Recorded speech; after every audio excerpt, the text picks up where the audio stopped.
Welcome back to our Q&R podcast. I'm Rebecca Hanna, the director of LSQ Kids here at Redeemer LSQ. Together with Michael Keller, we're framing this podcast for the seeker and skeptic in all of us. It's designed to foster a posture of curiosity about ourselves and others. This month, we begin a two-part series on the afterlife, starting with one of the biggest questions of human existence. What happens when we die? Is there life beyond this world, or do we simply cease to exist? Every culture, religion, and philosophy has tried to answer this in some way, but for many, it's still an unsettling mystery. Today, we're diving into what the Bible actually says about life after death. We'll explore the concepts of heaven and hell, break down common misconceptions, and wrestle with the real question, who goes where? Is it about being a good person, or is there something more? Well, this conversation isn't just theoretical. It changes how we live right now. If eternity is real, what does that mean for our choices, our relationships, or our understanding of justice and grace? So whether you've grown up with strong beliefs about the afterlife, or you're just trying to figure out what to make of all of it, stick with us. Before we jump into today's episode, we just want to take a moment and say thank you. The feedback from the Q&R podcast has been incredible, and hearing how these conversations have impacted your spiritual journey truly means the world to us. We'd love to get to know you better and hear where you are in your journey. So if you have a minute, fill out the quick form linked in the description, or visit redeemerlsq.com/I'm new. It's super simple and will help us serve you better. All right, let's get into the episode. We're back with episode 12, and today's question is, what happens when we die? So I hope that you're ready to answer this question. I don't know. Just a light we question. We call it Q&R because it's question and response. I think we respond to these questions because these are questions that have circled around in our spheres and space, and I'm happy to respond. But I also like the little wiggle room that it gives us, that we're not answering, we're responding. Is it bad for me to admit that I never have thought through why we say respond? You just thought it sounded better. Q&R versus Q&A? Wow. Oh, okay. Here we are, folks. We're just figuring out what we mean when we say question. I knew what we are mean. The question and response podcast. It's a Thursday afternoon, and here we are. Would you like your Kool-Aid? Stop. Okay. No, but I have my coffee. What happens when we die?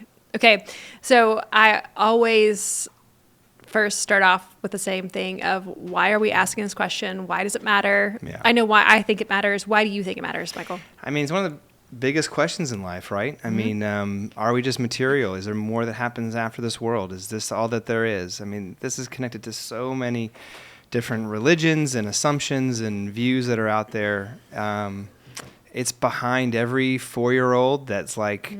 Am I going to get punished? And it's behind every 40-year-old and above that's basically saying... That's you. That's me. 40-ish. 40s? It's me too. 40s, it's yeah. Okay. And we're asking, like, on the bigger scheme of things, like, is there justice at the end of the day? What about the people who live a terrible life that sell people into modern-day slavery, that, eat from the fat of the land and have great lives, despite the fact that they're terrible people? Is that okay? Is it just that, once you die, you rot? I mean, one of the ways I used to talk to college students is, do we just evolve out of nothingness with no rhyme and reason? And then when we die, we go into nothingness. There is nothing else afterwards, but there's something in between. Does that really make the most amount of sense in the world? I personally don't think most people live that way, because I think it's illogical to come out of nothing, go to nothing, but have something in between.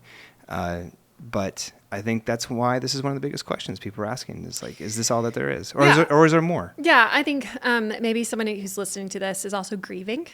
They recently lost someone, and they're thinking more about, that's right. Where is my loved one? Or maybe they just got a diagnosis, and they're thinking, what's next?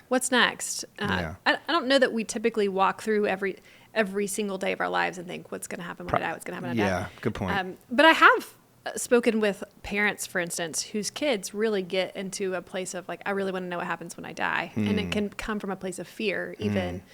And so how we talk about this actually really matters. Yeah.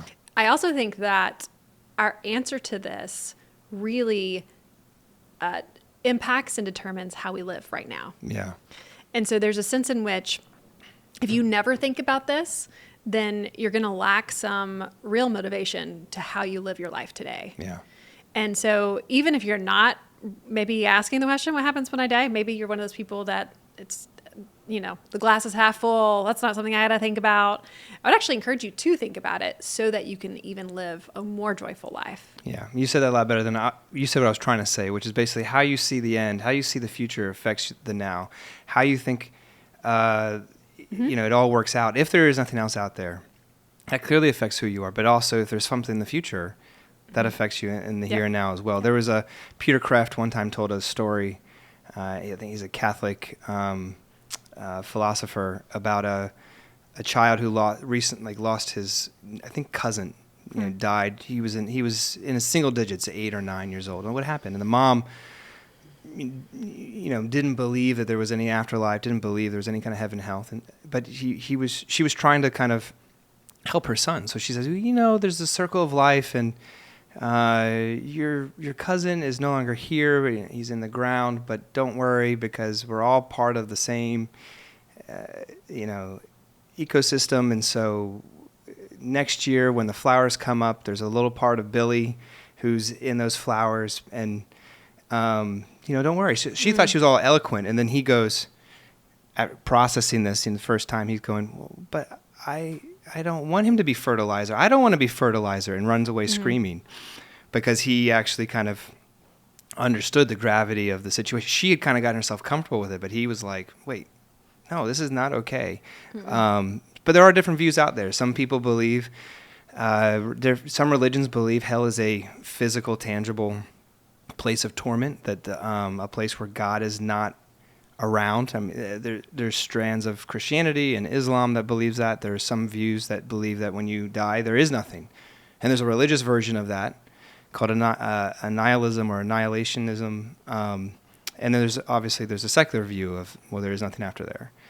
There's karma, which is a more Hindu view. So there's different views that are out there that are all trying to deal with this kind of essential question of, like, what happens after this is, when we die, what happens when we're done. And, yeah. I think one... We are in New York. I love the sounds of He's of trying New to York. Get by. He is in his own hell. I think one of the... Culturally, in our modern culture, we really always want to feel good. Mm-hmm.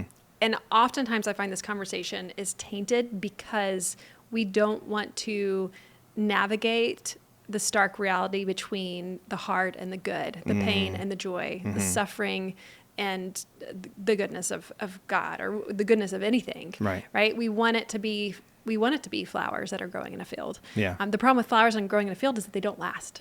And so that joy is really short-changed, because without understanding the fullness of what this means, or what you're actually thinking about, if you're just trying to feel good all the time about it, eventually that's not going to last very long. Right. Yeah.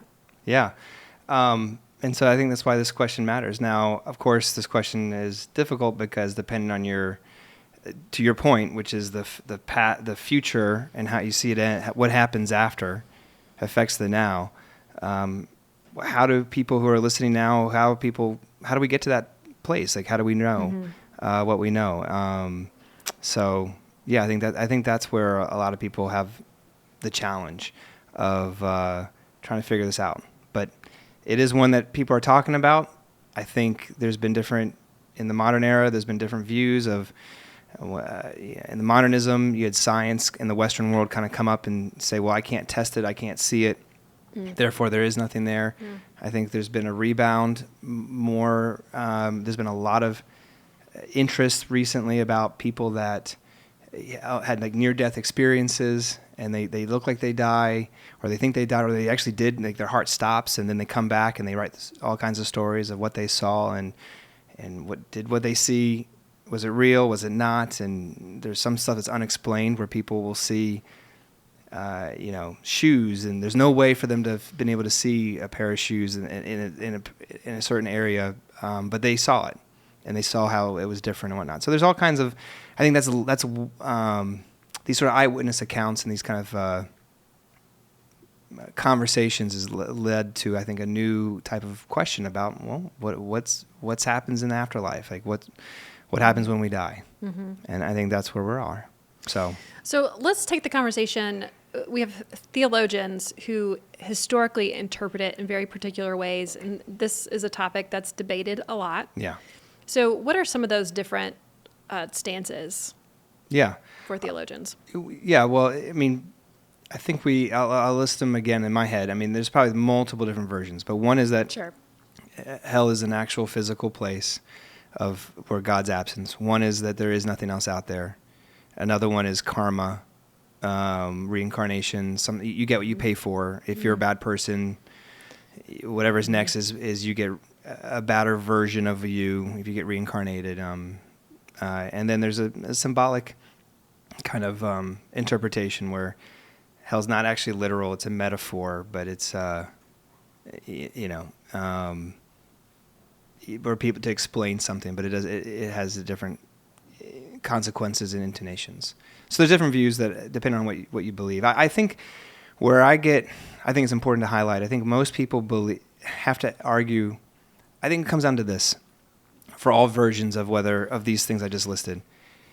Is there a cosmic payment plan for how we live our lives now, or is there not? Okay, hold on. Yeah, go ahead. A cosmic payment plan. I just came up with this. I'm just trying to I'm trying to put it as simply as possible. I like it. Let's unpack it. Well, what I mean by that is do what we do now. Does what we do now. Yeah. See, okay. I'm it's okay. I'm following. I'm actively trying to work together. Thank you. Does it have consequences? Is there a way? Is there a payment plan process? Using my P's at the end of the day.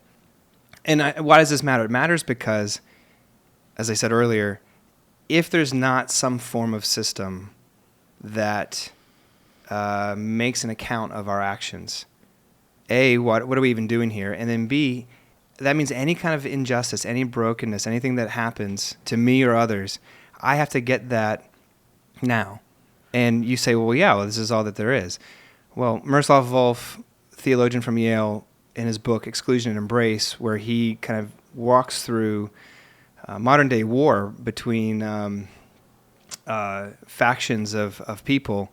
If you believe that, I'm butchering his thought process, but he basically says if you believe that this world is all that there is, then you have to, when somebody injures you and hurts you, you have to pick up the sword and get back that payment now.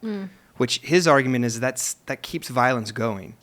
If this world is all that there is, then you have to, and there's injustice and brokenness. How do I fix it? I have to fix it in the here and now. But then if I think that you did something wrong, I have to come after you. But if you then think that this all the world is all this, then you have to come after me. And so we just have this power differential that goes back and forth. His view is only unless you believe that there's some sort of cosmic payment plan, that there's a God, in his view, that there's a God who is just and will make things right, you will end up having to get that now, and it creates more violence.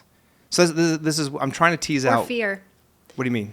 Well, I hear that, and I think I will become afraid. Like, I will live in fear constantly of the people around me. Because they're going to come after you? Yes. Yeah. And if I'm not, then I have to protect myself. So I'm living in a self-protective state, which will fail. Right. Because I can't protect myself from everything bad. Right. So you're if I'm hearing you, you're saying if this world is all that there is, and that means I have to keep watching myself because I never know when somebody else is going to live out that kind of. I actually have to be my own God. Yeah, in that sense. Now, I do want to. I know there's listeners who are going, but the whole idea that God's in charge and that He's putting some people in hell. There's this vision of God over everything, kind of casting certain people into certain places, and so you said it gives you comfort to know that there is a God that's in charge, but other people do not find it comfortable at all. They actually find it very threatening that there's this being potentially, or if you don't believe in God, if you believe in reincarnation, but there's some sort of system that's getting to have a say over how your life ends up at the end of the day. Some people would actually disagree and say that too. So there's, and it's fascinating that depending on your background, you can get a fear in either one of these different ways of thinking about heaven and hell. Yeah. So when we're talking about the afterlife, then we need to understand, do we want to establish, I guess, then that we are going to talk about if you believe in a heaven and hell, or is there a heaven and hell? Mm-hmm. So biblically speaking, what does the Bible say? What does Jesus have to say about the afterlife? Because I think that's an important place to start. Yeah, well, Jesus, this is where I think people get stuck when they like the idea of like Jesus and Jesus, a God of love, Jesus is love and stuff. What they don't like to hear is actually the person who talks about hell the most in the Bible is Jesus. Is actually Jesus. And it's unambiguous. It's not even close. Yeah. He talks about hell more than anybody else, which is interesting because I think something in America, at least, I think something like 60, 70, it's over 50% of Americans believe in hell. Less than 1% actually believe they're going to go to hell themselves. So there's this interesting conversation of like, okay, people generally still believe in hell, but it's not a high percentage. But it's a majority. But they don't necessarily believe in where they're going to end up and whatnot. But I think in Matthew 25, Jesus talks about an eternal fire and punishment. In Matthew 5 and Matthew 18, he talks about these things. Mark 9, I think he talks about. Matthew 10. Yeah. Too. So there's just a ton of Matthew 10. Do not fear those who can kill the body, but there's one that can destroy. I think like what does he say? The soul and body in hell, right? Mm-hmm. So the Bible has always said that there is this. Now, is it a physical place? Is it a spiritual place? I think there is different views in Christianity. I do think this is where we need to kind of just pull back a little bit and say, okay, for those of you who don't think that, if you don't believe in hell, you do need to or heaven and hell, you do need to ask yourself, how do you actually get justice, particularly of people who get away with murder, literally? That's one question I'd ask those of you who are listening who, don't believe in that. I do also think it's important to state that Christianity, sometimes the people believe that you go to heaven if you're a good person, and if you go to hell, then you must be a bad person. But I think you have to be careful about that too, because you have to consider how many people actually are good or bad because of their life situation, their circumstances. Mm-hmm. Like if you're born into poverty and born in certain areas where you have to lie, cheat, and steal just to make it, is it actually fair? Or if you're born into, as a counselor, you know this, if you're born into abusive situations, the percent chance of you end up being abusive in some form is sky high, correct? Mm-hmm. Yeah, that's true. Yeah, so like I think Christianity does not say hell is for bad people and heaven is for good people. I think and people are like, wait, what? Does a Christian minister saying this? Yeah, no, it's not. It's not the good or in, the bad or out. It's just because there's a different definition of heaven and hell for a Christian than for actually how most people see heaven and hell in reality. I think this actually speaks to the inclusive nature of Christianity, actually. Because what you're talking about, if you draw conclusions from what you're saying, the secular says you have to be good, but the gospel of Jesus says, actually, I was good on your behalf. You don't have to be. Well, and nobody's good enough. Because we're not good enough. Yeah. So it's not this, I am good or I am bad. It's I'm understanding that I am bad and anything good comes from Christ and he died for me. How's that inclusive? Because that's all of us. So nobody, if you think you have to be good enough, then that becomes a race. That becomes a goal. That becomes something you have to do. And we all, you have to know that you're going to fail at that. Yeah. Like I'm never always good. Yeah, this is actually really good. This is super helpful for me. I think hopefully for our listeners. We're talking about inclusivity and exclusivity. And I think we need to make a point that everybody has a view that's exclusive. And what I mean by that is, let's say you think that, there is no heaven and hell. That's an exclusive view because not everybody agrees with you. And you're going to include people in that and not include people in that. Let's say you don't believe in heaven and hell, like in a cosmic sense, but you're like, yeah, but don't worry, bad things are going to come to you. Like you're going to get what's coming to you. That actually is a hell. and I've actually met people like this. It's not a cosmic hell, but they still believe that like there are consequences. There's consequences, right? And there's we can make fun of this. Like there's some and there are consequences. Yeah, and I'll make this really trivial. If you are big on working out and like you love looking at your body and being fit. To be clear, you can work out and not just do it to be loving. I know, but I'm talking about a very particular type of person who fitness is their thing, their jam, how they feel good about themselves and whatnot. And they don't just do that. They look at other people, and we know who we all are because I think a lot of people do this. They look at people who are not fit, and there's a little bit of part of you that looks at them and is like, yeah, well, get more control. Why couldn't you be? If you tried harder. Try harder. You're damning them to a not fat hell, but at least a hell of in your own mind of like, well, they're not. Why couldn't they do that? Fault. It's your own fault, some level. So it's a localized hell, but you're still actually excluding. So I think you were getting at this is that Christianity has this inclusivity. You say, well, how's it inclusive? Well, if everybody's exclusive. And basically makes a distinction between who's in and who's out, right? I mean, some of my everybody can't be a winner, right? My agnostic friends are like, hey, I don't know if I don't know what's really true. I'm just sort of, who knows? That's still a position that they hold that will include some people and excludes other people. That unless that you hold their position that who knows, I'm agnostic, they think that you're wrong at some level. Where Christianity is, I think, fascinating is since it says everybody's out, nobody deserves or is good enough.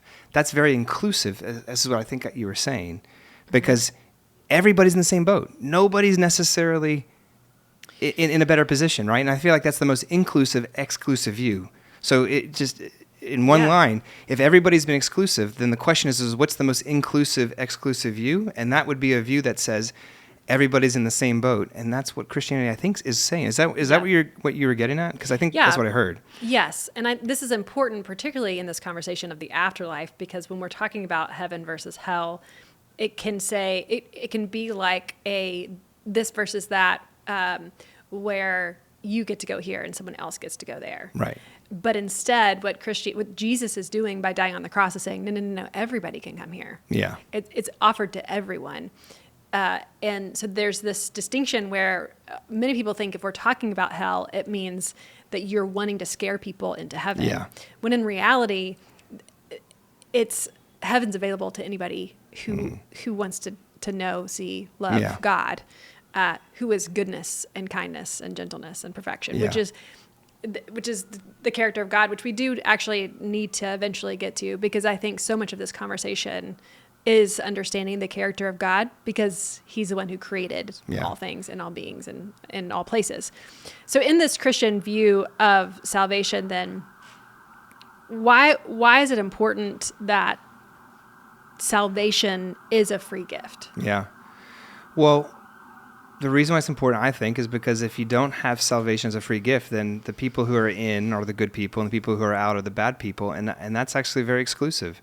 I actually think that's, why do you get to be good? Because you won the lottery, that you grew up in a good place and you saw what goodness looks like, and then. But even that we know is not true. Right. So that's where I think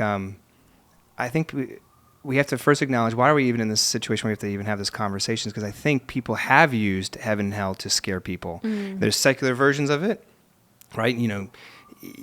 Shape up or ship out. You need to change your body, eat the right way, sleep the right way, or do morally good things. And then you're in. But give your money. But there was a Christian. There's a Christians and really religious people have done this throughout time. Absolutely. Of saying you better do. It's like Santa Claus. You better watch out. You better not cry. Have you prayed about it? Yeah. Work hard and do good. And I think that's unfortunate, because it's led to where a lot of folks see heaven and hell as a scare tactic, and it has been used as that, right? I mean, we can admit that. When you're talking, it just reminds me in Romans where it says God's kindness leads us to repentance, meaning it's not, I think oftentimes in Christianity, we want to use the fear of hell to get people to look at Christ instead of going, no, it's his goodness, it's his kindness that's actually going to lead you to see that he died for you. Yeah. Not this scare tactic of hell, which I'm going to be really honest, I'm like convicted as we're talking about this, because think about how we do that in so many other areas of our life. I know. I'm like parenting. If you don't do this, I'm going to make sure this happens to you. Or if you don't clean your room, I told my kids this morning, I'm going to take a trash bag into your room, and if it's not off the floor, I'm throwing it away. Yeah. That was consequences of, and you know what they did? What? They went and picked up their room. Yeah, they did. Kind of. Well, but and consequences, to be clear, like I think it's important to know that there are cause and effect, right? If you don't do this, there is this, that's an okay thing. I do think what you're pointing out, though, I think is really, really important. Why do we often sin? If sin is doing something for ourselves that leads to more brokenness in the world, it's prioritizing us over God. Why do we do that? It's usually out of fear or pride of some nature, where we either think, I'm afraid that's why I have to lie. I'm afraid that's why I have to steal. I'm afraid, or I'm good. I deserve this, so that's why I'm going to take. I deserve this, and that's why I'm going to, do X, Y, and Z. But if that's the reason why we do wrong, then trying to guilt or shame somebody using fear or pride, hey, you better, or else, God's watching. It doesn't make any sense, because if the reason why we're failing the first problem, you're just jury-rigging the heart to do the very same thing. It's manipulative. It's to manipulate them. And I think that's people are smelling that out. I think the reason why we're even in this conversation is people sniff out the fear tactic of heaven and hell. To all my friends that are like, but there is consequences and hell is a consequence. We're not arguing that. Yeah. But we're arguing, is it the best way to lead in conversations with both Christians and non-Christians of why you should not want to be in heaven or hell through fear? No, I don't think that that's the best motivator. Is there times when you need to clean up your room because you got to clean up your room? Of course.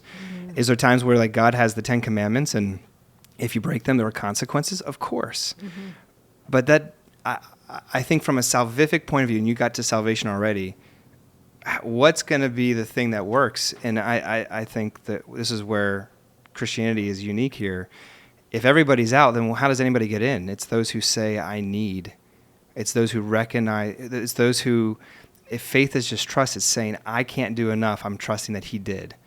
Mm-hmm. And I think that's the relationship. And so then heaven, let's be really clear. What do we mean by heaven and hell? Mm-hmm. Yeah. Then heaven is actually a place where you actually get God because you have trusted him. And hell then is the place where God is not.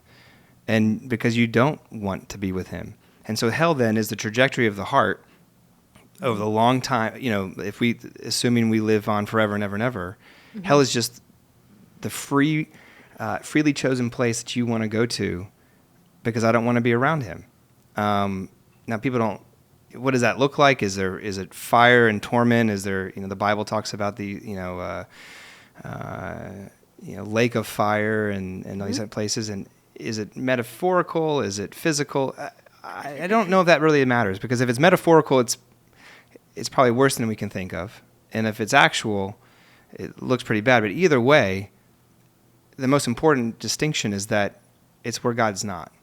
And I actually have a quote here. And that would be a hell. Yeah, I'm using C.S. Lewis here, but you go ahead. What's your quote? Well, I'm going to use Tim Keller. Okay. Have you ever heard of him? I've heard of him. Okay.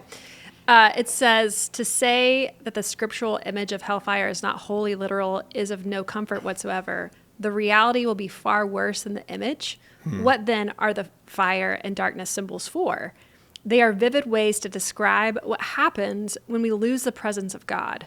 Darkness refers to the isolation, and the fire to the disintegration of being separated from God. Away from the favor and face of God, we literally, horrifically, and endlessly fall apart. Right. So it's this, if heaven is the restoration of all creation, right, which is a place where God's love is fully manifested, which we can't wrap our brains around that any more than we can hell. Then hell, conversely, would be to understand as the absence of that same redemptive love. So it's the tragic outcome of rejecting God's offer of love. Yeah. So C.S. Lewis wrote a book called The Great Divorce. It's a story, but basically he's trying to work out this whole kind of conversation. And he makes a very vivid image that hell is basically locked from the inside. It's because people... I don't know where he says this, but he has a whole conversation about nobody starts off their life grumbling. It's always over time you become a grumbler. as somebody who grumbles a lot. And then, what happens though if that person who over time is developing this grumbling spirit, they exist forever and ever and ever, then eventually the grumbler is, the only thing left is going to be the grumble. And if you're just a grumble, that's kind of like hell in some respects, because it's a terrible place to be. So if our hearts are, and this is where the rubber meets the road, is how bad is actually our actions? I think a lot of us are like, man, not that bad. Maybe I don't do everything always good. Maybe I'm a little bit selfish and stuff, but not that bad. But you need to know, you're looking at it only in one day of your life. You need to look at your heart that's actually a cosmic and eternal thing, assuming that it is. Then that one thing it doesn't just happen. It's like a domino effect. It is going to have a reverberation throughout all of time and space. And so when you see that cosmic perspective, then, oh my goodness, then maybe the Bible's not lying when it says all have sinned and fall short of the glory of God, or Ephesians 2, we're dead in our transgressions. That sounds so drastic and so strong, but maybe it's actually taken a more long-term view here. And then hell is that place where God's not, because we're there. And so then heaven, if that's only the place where God is, who's in and who's out? It's not the good, because we all go to the same place. It's those who admit that they're not good, which is back to your point of the whole inclusive exclusivity of Christianity. And I think that's really, really important, because there's a lot of people out there that go, oh, well, it should just be all good people are in. Gandhi, the woman down the street who, serves kids that are in need. Great, good people. But the problem with that is that it's actually very, very, I think it's unfair, because... You also have to ask yourself why they're good. Yeah. What's making them good? And is it good enough? Well, but where does all goodness come from? God. It comes from God. Right. So if there's any goodness that flows out of me, it comes from God himself. And we're defining goodness in this sense of serving other folks and outside of yourself, and not just for yourself. It's anything good. Right. I mean, that's what Scripture says. Anything good comes from the Father above. So anything good that we do or anybody else does, we actually don't get credit for it, and neither does the person who's choosing morally good things. So if I walk in the grocery store and someone opens the door for me because my hands are full, right, they could be a Christian or not a Christian. Right. That good thing happened because God is in fact commonly good to all people. And now you're talking about common grace. That's why the world's not a worse place, is because we're still having this goodness that's inside of people at some level. Yeah. If that was completely void, if that was all gone, nobody actually did that. If there was no goodness at all left, that would be hell. That would be hell. That's exactly. the hell that we're talking about. And that's what we're talking about here. So I think that's really, really important to kind of specify. And I think if I can just zoom out one more time, because I can hear almost voices of people listening going, but really, but why does God do this? Why does he put some people over here and some people over there? You're actually asking a question beneath that question, which is a question of fairness. You want fairness. I do too. But we have to be very careful that left to ourselves, we're going to come up, even all these views of hell. Like some people, why do people believe that maybe the end is just annihilation and they cease to exist? It's because we're trying to come up with what's the most fair thing for humans. And I think we have to be very careful that how do we know what's actually fair? And really, what's beneath the fairness question is a goodness of God question. Do I really believe God is good? Mm-hmm. Can I believe in a world that God would create where some people would choose not him and want to be apart from him, and God still be good? And I think it comes down to that question. Do I believe God's good enough? And I think the way that I'm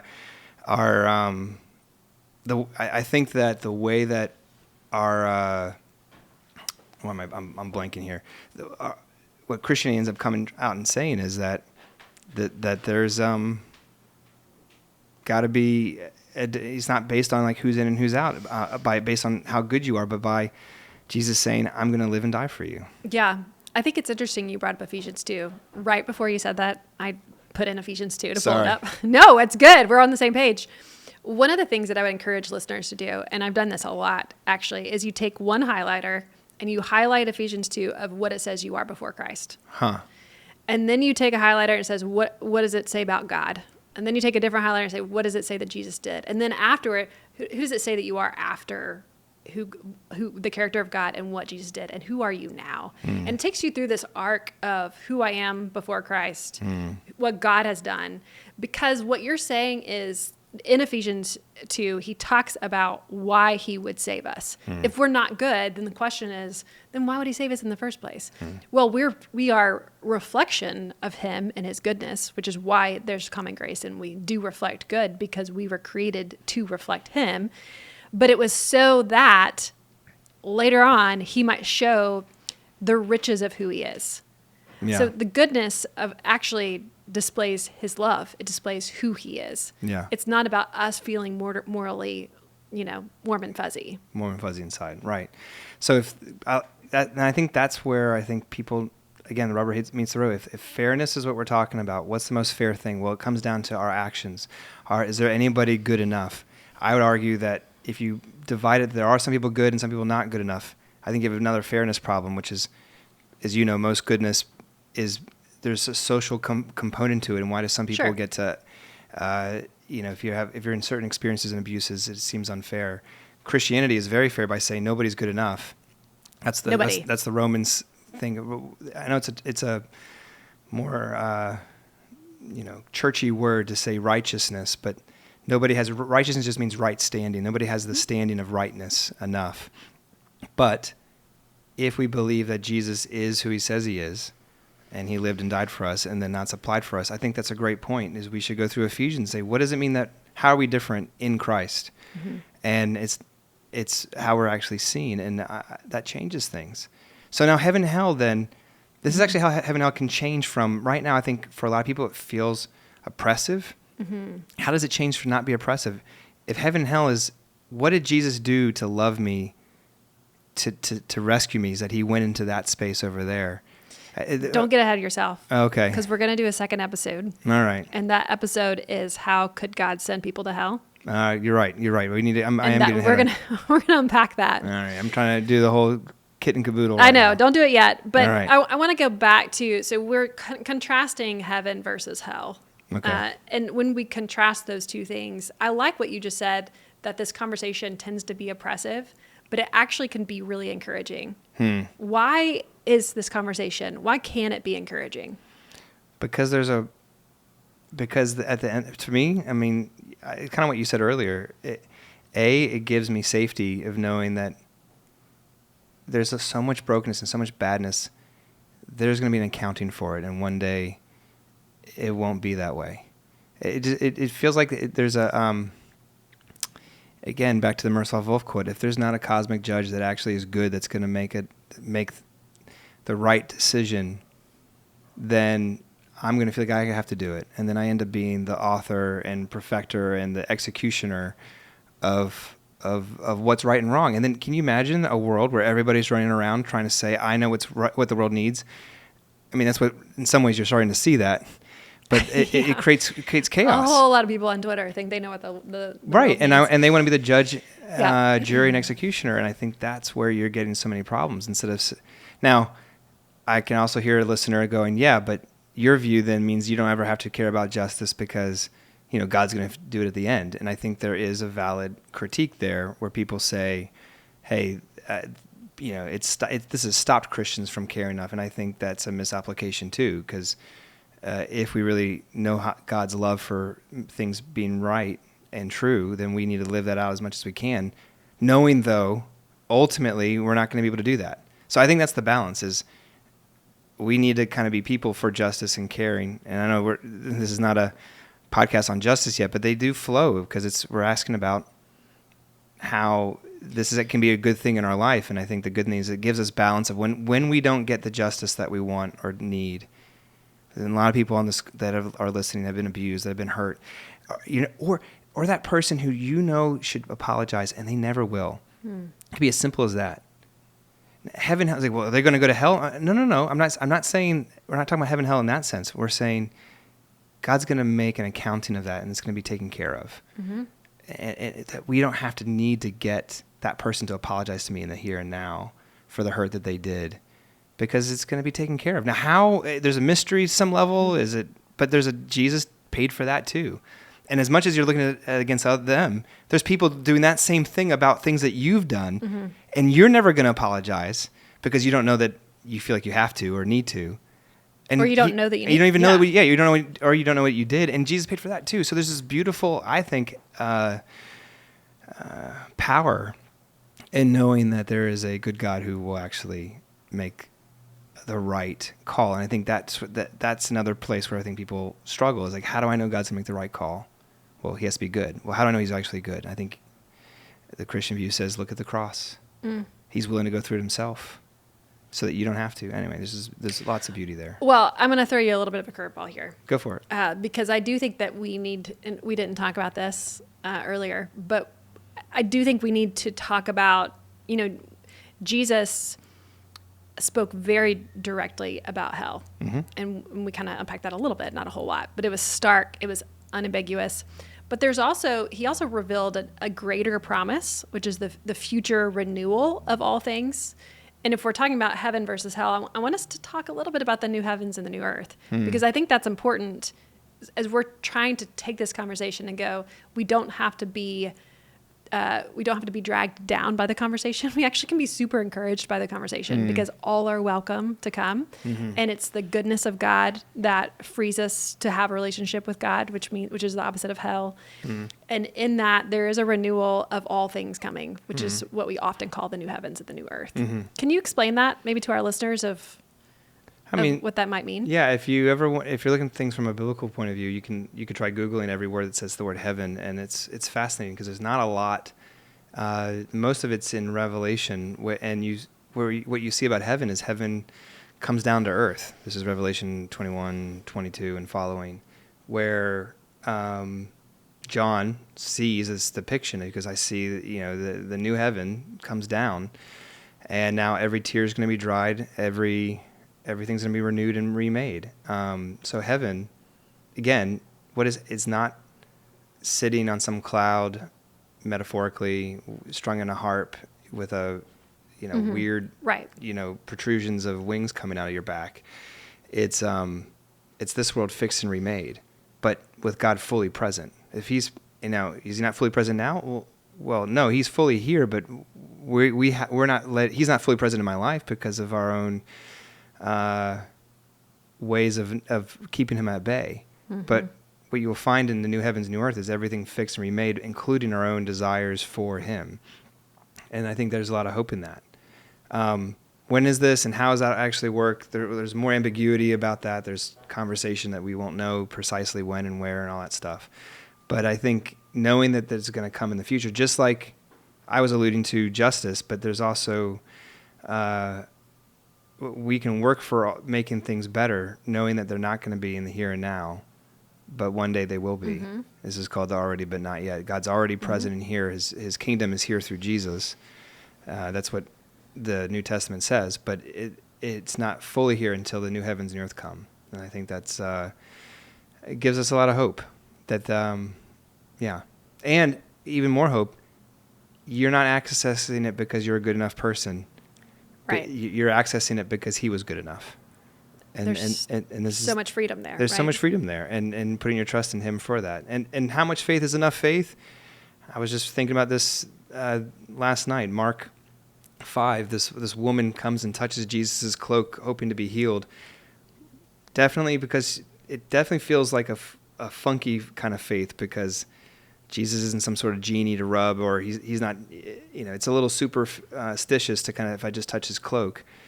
But Jesus still responds to that. So even if you have a funky faith or a superficial faith, or even if it's a small amount, we're giving, what we see over and over and over again is Jesus responding to even a small amount of it and it being enough. And so what you're saying is it's not how good your faith is. Yeah. It's simply how good Jesus is. Yeah. Around our Redeemer, there's a phrase that I always hear. It's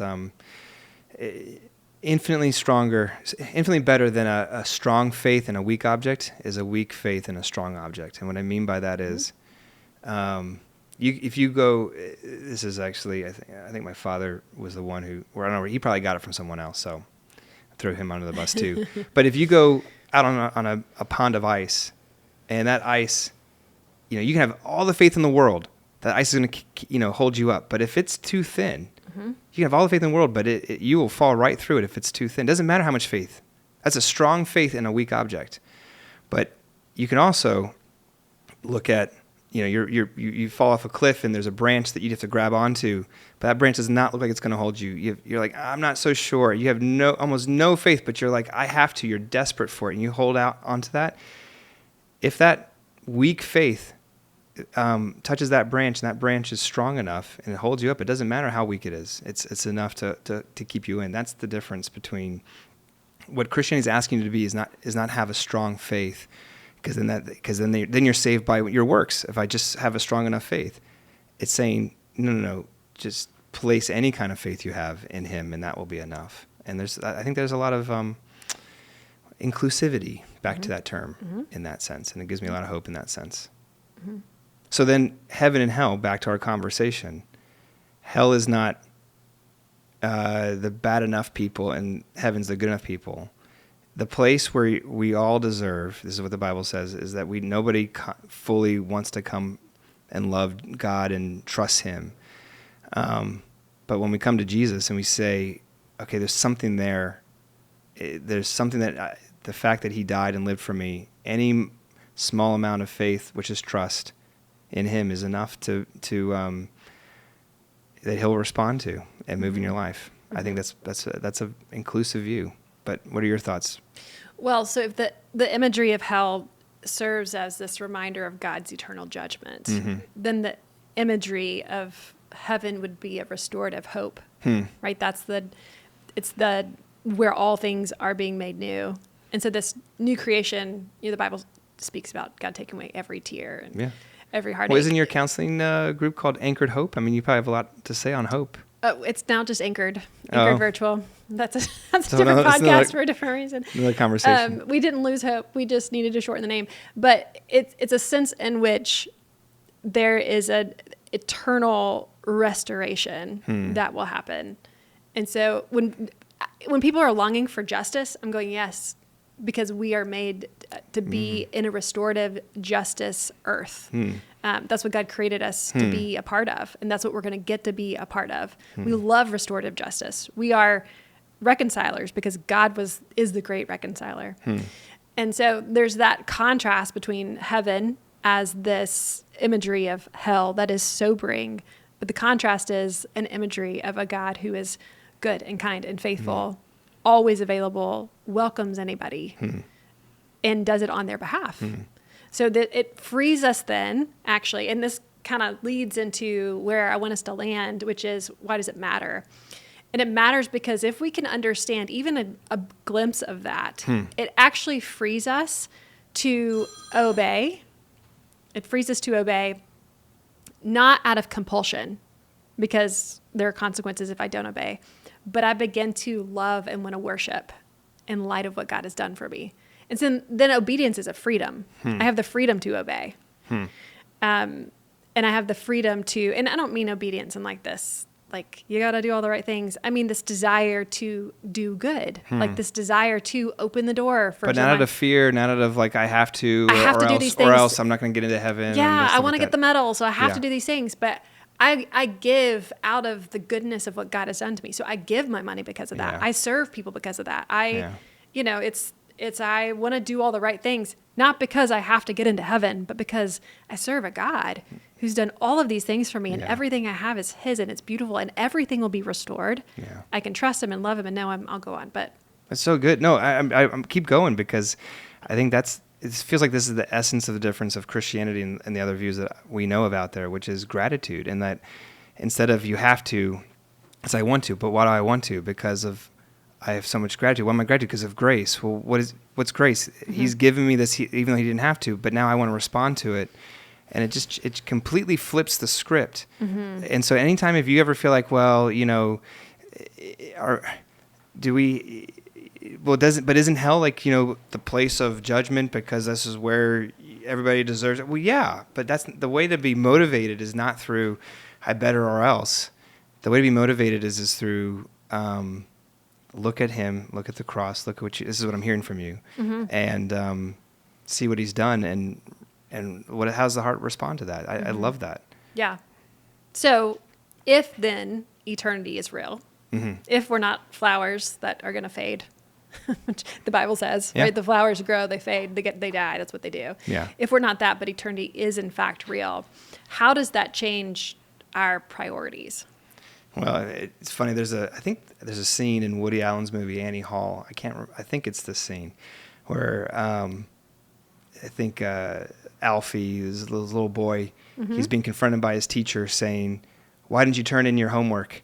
And he's like, "Well, the second law of thermodynamics says the universe is expanding, and eventually it's going to run out of energy." And so why do my homework? So why do my homework? Because it's not going to matter in the grand scheme of things. And what's so funny about that is that logic is actually true. If this world is all that there is, and the world is expanding and eventually going to run out of energy, which I'm comfortable even with that view. Don't hear me saying I disagree with the second law of thermodynamics, but I am saying that I don't think that we're just this is it, that there's actually more to life. And what I love what you were saying, Becca, is that you were saying what's so cool is that this breeds more gratitude, is that I can actually get more out of life through this versus that this is all that there is. And so if you hold that, I think there's hope. There's hope in that there's more to it. Yeah. That we're not stuck in just the world that we have, and the world that we have is actually is not just a closed system, but it's an open one that has God interacting with it. And despite the brokenness and despite the hardships, whatever brokenness we have in our life, it doesn't have the last say. That there's more to it, and there will be justice and things put right one day. And I think that's the way to look at heaven and hell. That's versus the ways I think a lot of times people do see it. It's interesting because I think what I just heard you say is that if we're not worshiping God, like if we're not doing the things because we are seeking after God, then we're worshiping self. Something. So, well, it's something else, but that's something else ultimately is self. It's self. Yeah, you're right. And worshiping self over God actually leads to hell. Because it's that if the thing you want most is not God. Right. Well, if the thing you want most is to worship God in the beauty of His holiness, right? Then that's what you're going to get. Yeah. Which is what the Bible says. But if the thing you want most is to be your own master. Well, what if the thing I want most is my happiness? I just want to be happy. That's what most people are probably saying. What's wrong with that? I think God wants you to be happy too. Yeah, but sure, but there's one thing of loving God and you get happiness thrown in. What if my whole life is trying happiness, and that means I need to make a bunch of money, or get the family with 3 kids, or get I'm just playing or more or less, I don't know. I'm a tired mom. Don't leave that part out. Hey, I'm just fleshing out your thought. I want to hear what you say. And I kind of interrupted you, but I wanted to give a practical application. If I'm living for, you said self, but when I say I'm living for my own living for happiness, I don't feel like I'm living for self, but I think we would both agree you are to some degree, because what's wrong with happiness is if it's just about you, it'll live that out over an infinite amount of time, and you'll end up just with yourself. You won't be, and I don't know how great that's going to be if it's just you. There's lots of modern depictions of this in different ways, but go ahead. I mean, I think a short answer is God created us to be His. Right. And so when we're not, that's actually the worst pain imaginable. So if you're looking for happiness, finding it in yourself is going to be miserable. And that's such. I know we're trying to wrap up, but this is such a fascinating thing. Maybe that's why that moment right there, living for yourself, it's only a moment, but think of that over an infinite amount of time. That's hell. I mean, so there's aspects. I think everybody implicitly gets hell in the sense of we know what it's like in loneliness, anxiety, and stuff like. There's these individual places of self. Because we're not actually good. Yeah, because we're not good. Apart from Him. Yeah. So, any last words on this, Becca? Oh man, I'm super. Because I know we're gonna do another episode, because I think we opened up Pandora's box. We mixed it around a little bit, kind of talk about here's the different views that are out there. Here's the misunderstandings of the biblical view of hell. But I actually started going down a rabbit trail. You stopped me. We're like, hey, we'll get that. We're gonna get there later. Episode. Yeah.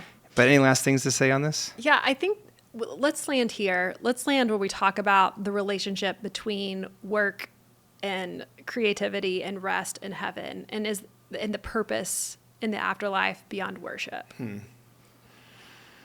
the question is that what does that look like? How do we view? And we're already kind of talking about this, but we have to get up and go to work in the morning. Yeah. We have to get the kids dressed. We have to get everyone out the door. We have to, I don't know. If you live in New York City, you have to move your car, or you have to, if you have one, if you're living in the suburbs, you got to drive for 45 minutes to get wherever you're going. We're all having to do these things. And most days we wake up and think, I don't know, maybe it's just me. I'm like, I'm tired today. Or maybe I don't feel like doing this day. Or maybe I'm like, I had that one meeting today that I'm like, do I have to do, I don't really, we all have things that we don't necessarily want to do today. Mm-hmm. How do we live in light of this perspective of the afterlife? I mean, you could have a whole episode, maybe we will, on a theology of work, but you could argue from the biblical view, work was given to us before the fall. This is Genesis 2, right? We were meant to work. Work is a good in of itself, but today it's broken and full of hardship. But you're asking the right question, which is, why get out of bed, and what's the point of it all? And this gets back to we're kind of ending where we began, which is, if we're going to go to heaven, why do we keep living? Yeah, what's the whole point? Well, because if heaven is this world remade and refixed, then we get to be part of that process even right now, which is actually kind of fun. We're actually, in some ways, I know this is, hear me out. We're actually part of heaven or part of hell right now, in the sense of either living that out. Relationship with God. Yeah, and Paul even says this, like there's an old man and a new man. There's aspects in us, but you get to wake up every day going, hey, I get to either work for the new heavens and earth, fixing this world, not because I have to, but because I want to, because I feel God's grace in my life, and I want to live that out into other people's lives, even though there's that person, or there's that job or that hardship. He said, my task is to do this here. Just make it us better. Yeah. What? Which is making us better. Yeah. Those hardships are there to make us better. And that's one of the weird, beautiful things. Even though there's brokenness, God uses that to refine us and shape us. And that's a whole nother conversation too. But to your question, to kind of to end, I think this view, heaven and hell, gives infinite value to every day waking up saying, how can I live out today God's grace? And knowing that I'm either going to be with him long term one day, and it's going to be some version of this in the right sense, or and I get to live that out. And I don't want to live out being by myself and just for myself, knowing that my heart naturally moves in that direction. I don't have to anymore. So more to be said, and I think we'll come back in the next episode and try to unpack some more of this, but we're really appreciative of the conversations we've had with folks that have led to even us having this podcast. So thank you. It's good. It's encouraging. Yeah. All right. Talk to you soon. Yeah. Thanks for listening to our Q&R podcast. We hope this episode encourages you as we process questions together. For more episodes, visit our profile on Spotify or our YouTube channel.